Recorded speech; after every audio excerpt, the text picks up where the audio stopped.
To find your purchase power on Klarna, which represents the spending limit available to you for purchases, follow these steps. Open the Klarna app. Download and open the Klarna app on your smartphone or log into your account through the Klarna website. Log into your account. Use your credentials to log in. If you're a new user, sign up by providing the necessary information. Navigate to the My Klarna section.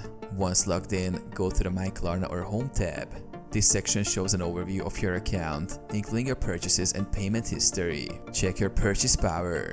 Look for an option that says Purchase Power or Available to Spend. This figure reflects the maximum amount Klarna currently allows you to spend based on your payment history and credit checks. Understand purchase power.